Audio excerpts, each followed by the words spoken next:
Halo Cinephile, setuju nggak sih kalau kebahagiaan itu nggak selalu datang dari hal-hal mahal?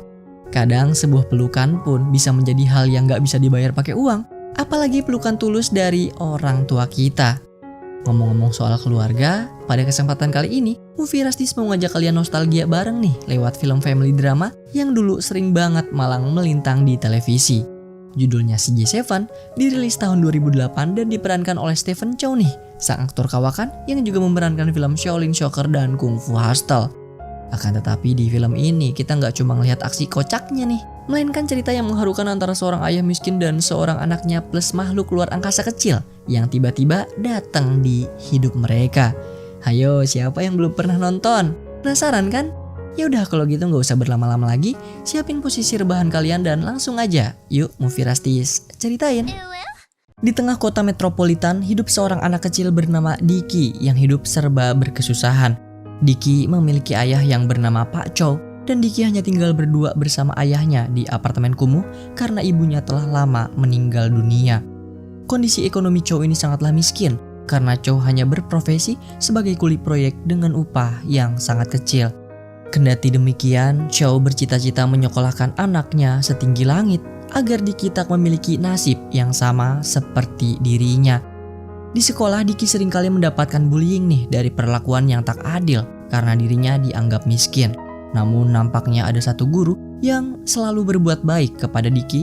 Dia adalah Miss Yuan. Tahu kalau Dicky anak yang kurang mampu, Miss Yuan ingin sekali bertemu dengan keluarganya Dicky, bahkan memberikannya bantuan. Dicky, do you think I could meet your dad one day possibly? Di sekolahnya, terdapat geng bandel yang sering banget ngebully Dicky. Ketua dari geng bandel itu adalah anak orang kaya yang sangat menyebalkan dan suka sekali pamer harta. Dan dia bernama Johnny. Sewaktu jam istirahat, Johnny langsung memamerkan mainan barunya yang mahal, sebuah robot keren yang bernama CJ1. Setelah membuli Dicky, Johnny juga suka membuli siswi bernama Maggie lantaran dia bertubuh besar. Saat Dicky ingin membela Maggie, ia malah berakhir dibully oleh geng nakal itu. Sewaktu tiba jam pelajaran olahraga, Dicky dan Maggie dihukum karena keduanya tak memakai sepatu olahraga.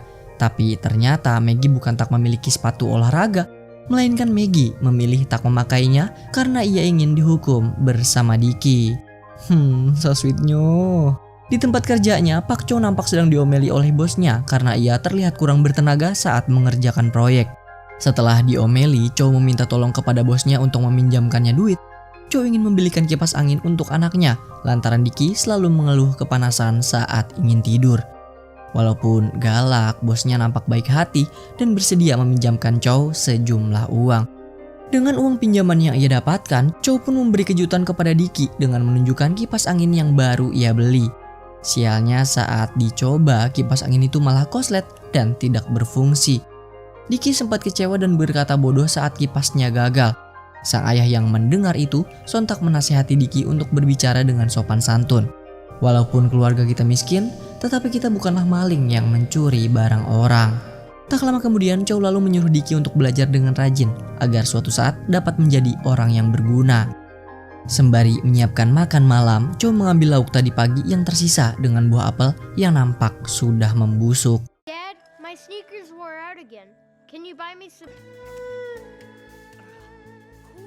Saat hari libur tiba, pagi itu Chow mengajak Dicky pergi ke depan mall untuk menonton TV bersama, lantaran mereka tak memiliki TV di rumah.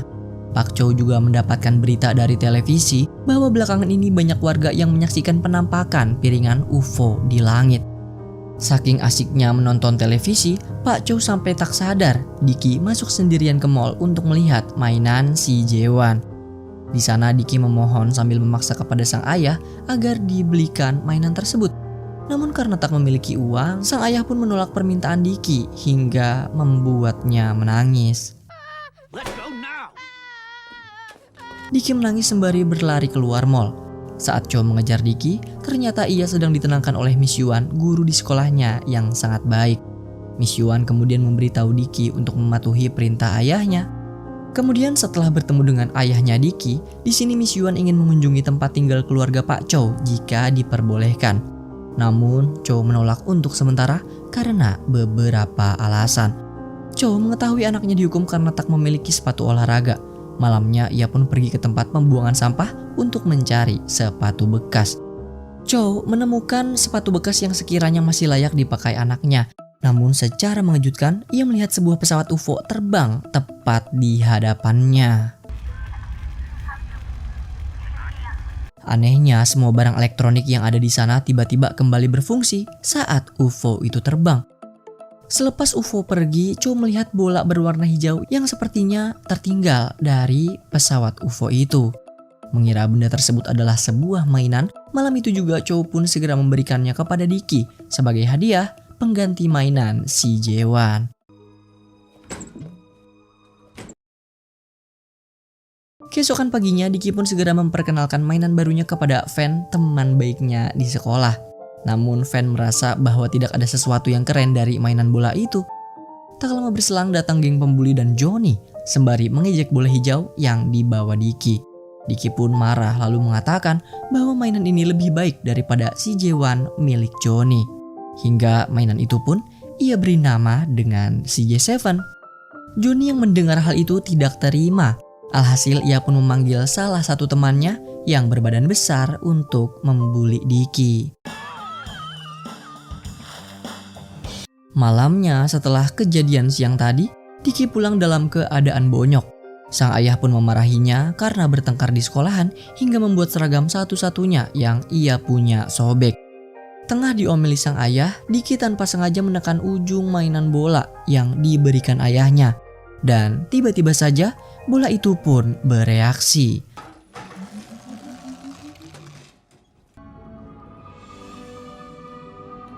Dicky begitu ketakutan saat melihat bola itu bergerak sendiri. Karena berteriak histeris, sang ayah pun menguncinya di dalam lemari bersama mainan bola.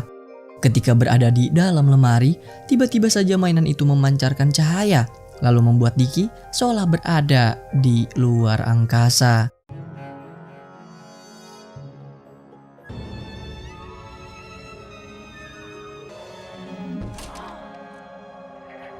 Dicky pun akhirnya mengetahui bahwa mainan itu sebenarnya adalah sosok alien yang tersasar. Anehnya, alien itu memiliki kekuatan untuk mengembalikan benda apapun seperti semula. Setelah Dicky tenang, sang ayah pun membebaskannya dari dalam lemari karena malam ini juga Cho akan pergi bekerja. Kemudian Dicky segera berkenalan dengan mainan barunya itu. Alien tersebut sangatlah baik dan menggemaskan. Dengan senang hati, ia pun menerima CJ7 sebagai nama baru yang diberikan oleh Dicky. Sekarang Dicky memiliki teman baru untuk bermain, bahkan sebuah mainan yang dapat mengeluarkan kekuatan.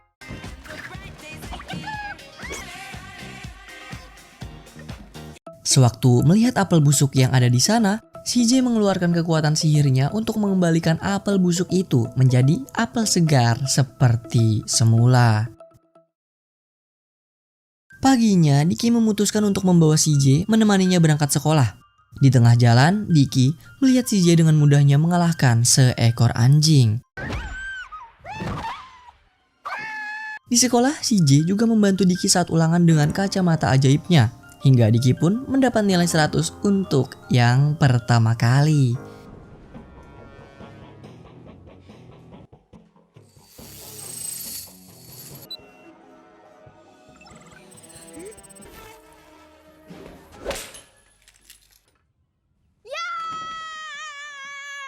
Saat jam pelajaran olahraga akan dimulai, Dicky meminta untuk dibuatkan sepatu super canggih oleh CJ. Dan dengan sepatu yang ia gunakan, secara mengejutkan Dicky dapat melampaui rekor lompat tinggi yang dipegang oleh gurunya. Sneakers.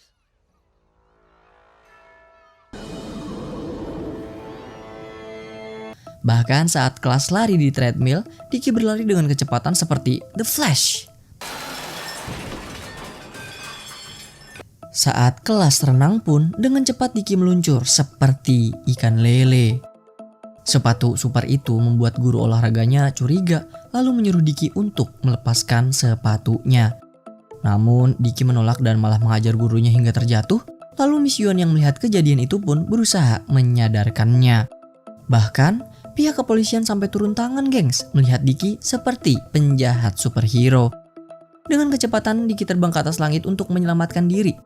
Saat meluncur ke bawah, ia pun menghempaskan orang-orang dengan kekuatan tapak Buddha.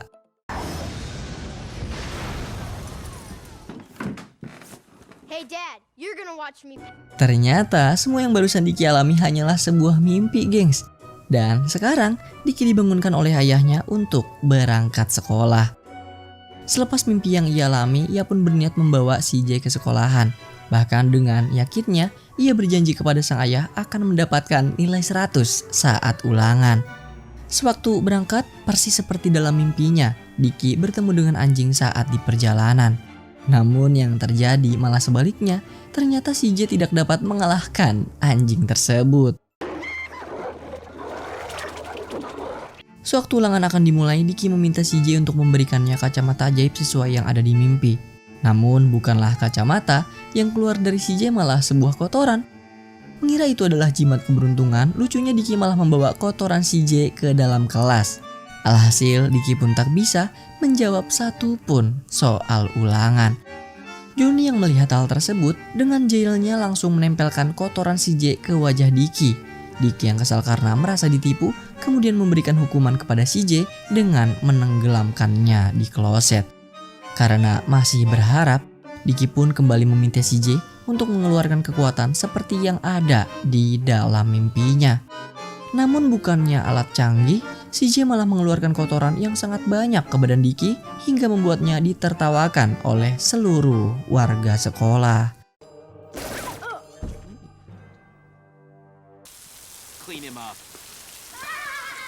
Saat pulang sekolah, Diki yang kesal pun langsung membuang CJ ke tempat sampah begitu saja. Ia merasa bahwa CJ hanyalah anjing sampah dari luar angkasa yang membuat dirinya ditertawakan oleh guru dan para murid. Dikala merenung seketika itu juga, Diki merasa bersalah kalau selama ini ekspektasi dialah yang terlalu tinggi kepada CJ. Ia pun berniat membawa CJ kembali. Namun saat tibanya di tong sampah, ternyata CJ sudah tidak ada di sana dan dibawa oleh truk pengangkut sampah. Setibanya di rumah, Diki pun langsung menangis di depan sang ayah karena telah kehilangan mainannya. Ketika sang ayah mengajaknya masuk, tiba-tiba saja Diki terkejut melihat CJ7 ternyata telah pulang ke rumah. Diki pun kembali tersenyum, lalu memeluk CJ7 dengan erat. Chow pun kebingungan melihat CJ7 yang begitu canggih, walaupun tak memiliki baterai seperti barang elektronik. Diki lalu menjelaskan bahwa CJ berasal dari mainan bola berwarna hijau yang waktu itu ayahnya bawa. Dan sebenarnya CJ ini adalah alien yang berasal dari luar angkasa. Mendengar hal tersebut, sang ayah tak percaya lalu memarahi CJ untuk berhenti berbicara khayalan. Sewaktu mereka semua sedang tertidur, CJ7 yang melihat Diki kepanasan kemudian mengeluarkan kekuatan sihirnya untuk membetulkan kipas yang rusak. Setelah mengeluarkan kekuatannya, nampaknya CJ langsung lemas, seolah kehabisan energi. Saat pagi tiba, Chow yang bangun tidur pun begitu keheranan melihat kipas rusak yang tiba-tiba menyala. Sebelum berangkat sekolah, Diki memberikan hasil ujiannya dan langsung kabur dari sang ayah. Hari ini CJ kembali menemani Diki berangkat ke sekolah. Namun dari antenanya CJ terlihat sinar berwarna merah dan CJ begitu lemas.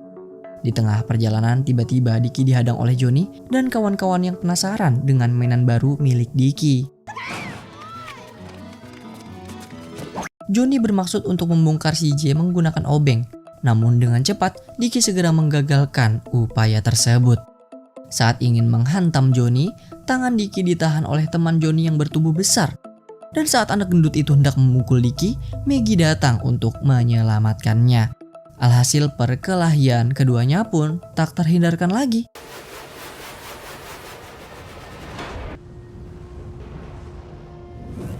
Dengan mudahnya Maggie mengalahkan bocah nakal itu. Namun tak lama kemudian, Pak Chow yang melihat pertengkaran tersebut segera menghukum mereka semua untuk berdiri di tengah lapangan. Saat tengah berbaris, CJ datang kembali menghampiri Diki. Di sana Johnny dan kawan-kawan semakin penasaran dan begitu terpukau melihat canggihnya mainan milik Diki. Karena kagum, Johnny dan kawan-kawan pun meminta maaf dan tak berniat untuk membuli Diki lagi. Setelah anak gendut tadi dikalahkan oleh Maggie, Ia menjadi tertarik dengan Maggie dan mengajaknya untuk gabung klub bela diri judo di sekolah. Selepas kejadian itu, nampaknya mereka yang tadinya musuh bebuyutan sekarang berubah menjadi teman akrab. Saat malam hari tiba, Chow yang sedang bekerja terlihat begitu bangga memamerkan nilai anaknya yang mendapat 100. Saat memamerkan kepada Pak Bos, tiba-tiba saja Pak Bos berkata hal itu tidak mungkin dan Dicky pasti menyontek. Pak Bos pun memberitahu Chow kalau nilai Dicky yang sebenarnya adalah 0. Namun karena takut dimarahi oleh sang ayah, Dicky mengganti nilainya dengan menambahkan 10 di depan angka 0. Pak Chow yang tak terima pun sampai bertengkar dengan bosnya sendiri, bahkan hampir terjadi peristiwa baku hantam di antara keduanya. Chow yang kesal pun langsung memarahi Dicky karena berbohong tentang nilainya. Namun Dicky mengatakan kalau ia melakukannya agar tak membuat sang ayah kecewa. Bagi sang ayah, kejujuran adalah nomor 1, walaupun dia dan Dicky berasal dari keluarga miskin. Sang ayah lalu menyita CJ7 agar Dicky dapat lebih fokus belajar. Dicky tak terima, mereka pun bertengkar dan terucap dari mulut Dicky kalau ia tak ingin memiliki ayah seperti Chow yang selalu menuntutnya.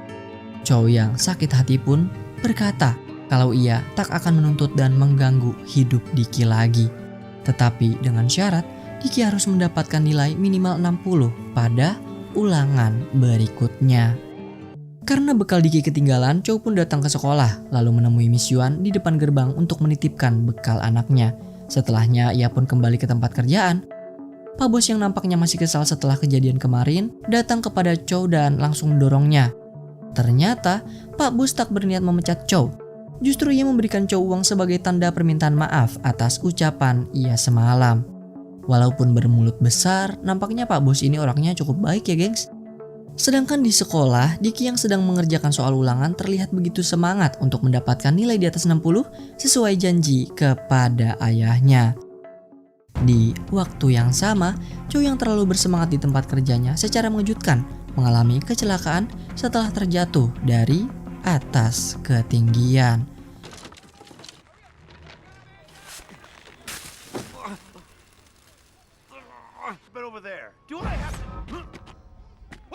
Dikala itu terjadi, Dicky sukses meraih nilai 65 di ulangannya kali ini. Akan tetapi, dari luar kelas, Miss Yuan datang untuk mengajak Dicky pergi ke rumah sakit. An accident. Setibanya di rumah sakit, Dicky kebingungan dan ia tak mengetahui peristiwa yang menimpanya saat ini. Di sana Pak Bos terlihat mengamuk saat diberitahu kondisi Pak Chow oleh sang dokter. Miss Yuan lalu mengantarkan Dicky ke rumah dan di sana dengan berat hati ia mengatakan yang sebenarnya bahwa ayah Dicky telah meninggal dunia setelah mengalami kecelakaan di tempat kerja. Dicky, Don't say anything else, Miss. no. Hati Dicky pun hancur seketika mendengar kabar itu. Kini nilai ulangan yang ia janjikan kepada ayahnya hanyalah kertas kosong yang tak berarti. Dan ia harus kehilangan sang ayah yang selama ini berjuang demi kelangsungan hidupnya. Sementara itu di kamar jenazah, CJ7 begitu sedih melihat ayahnya Dicky telah meninggal dunia. Dengan segenap hatinya, CJ7 mengeluarkan kekuatan ajaib untuk menghidupkan kembali ayahnya Dicky yang sudah mati.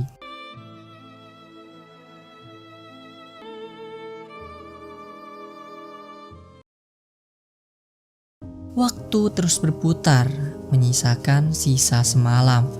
Dicky bangun dari tidurnya, dan ia begitu bahagia melihat sang ayah yang ternyata masih hidup dan berada di sampingnya. Dicky tak ingin ayahnya pergi, dan barulah ia mengerti kasih sayang setelah kehilangan suatu hal dalam hidupnya. Namun harus ada harga yang dibayar untuk itu semua. Saat mengeluarkan CJ dari tas ayahnya, Dicky melihat kondisi CJ7 yang sudah sangat lemah. CJ tiba-tiba menyusut dan berubah menjadi sebuah boneka kecil. Melihat CJ yang mati, sang ayah mencoba untuk menghidupkannya kembali dengan baterai. Namun usaha itu tetap sia-sia. Kini CJ7 telah tiada. Diki tahu kalau CJ lah yang telah mengorbankan hidupnya untuk menolong sang ayah. Dari kehadirannya yang singkat itulah, Diki tak membiarkan kematian CJ sia-sia. Ia kembali giat belajar demi mengubah nasib keluarganya.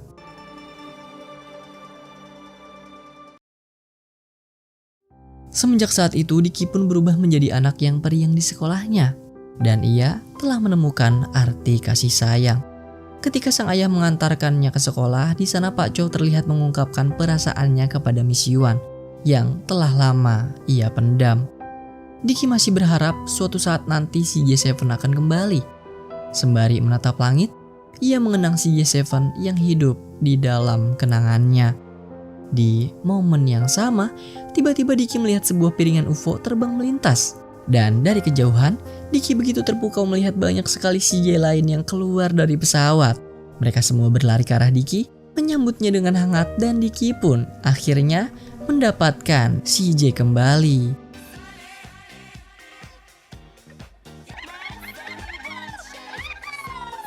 Demikianlah alur cerita dari film CJ7. Wah, makna dan pesan yang bisa kita ambil dari film ini banyak banget, gengs. Mulai dari perjuangan, kesederhanaan, kasih sayang, dan arti kebahagiaan.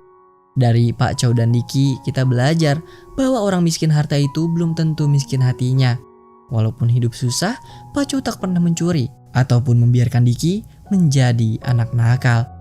Mereka mungkin gak banyak memiliki, tapi mereka punya cinta dan pengorbanan yang lebih kuat dari kemewahan apapun.